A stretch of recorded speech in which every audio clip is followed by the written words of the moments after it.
Lukas, tapir síðum, hvernig tilfinningin svona beint eftir leik? Bara svekkjandi að ná ekki að landa þessum sigri sko. Mér fannst við vera alveg ágætir í þessum leik, bara frekar soft sko. Já. Vorum að leyfa mönnum að labba yfir okkur svolítið mikið og svolítið mörg sóknar frá okkur sem fengum á okkur. Ég held að það kosti okkur svona styrka leiknum sko. Byrjuð hægt. Já, við erum búin að byrja frekar hægt á þessu móti sko. Ég veit ekki hvað þetta er. Við erum bara meira í fókus í uppbytunina og þá kemur þetta vonandi.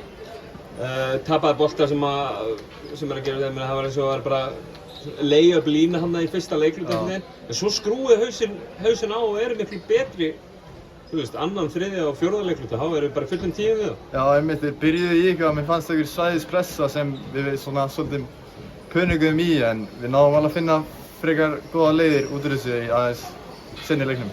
Burt séð frá þessum leik ef við svona tökum við það bara svona í heild, hvernig finnst þér liðið vera að koma saman á þessum móti? Við erum að ná að slípa saman sko, mér finnst það miklu betur, við litum miklu betur úr núna heldur en í fyrsta leik og öðrum og vonandi verður bara næstu leikur sigur.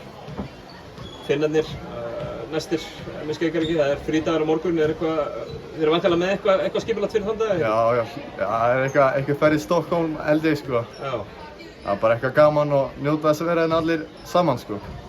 Svo mætti Finnurum á föstudaginn, ég sá það aðeins á hann, þeir eru góðir. Já, þeir eru mjög sterkir sko, við erum bara að nota það sem æfingamót til þess að slípa okkur saman fyrir EM. Já. Og verið toppstandið á. Kærar þakkir Lukas og gangi ykkur vel. Takk fyrir.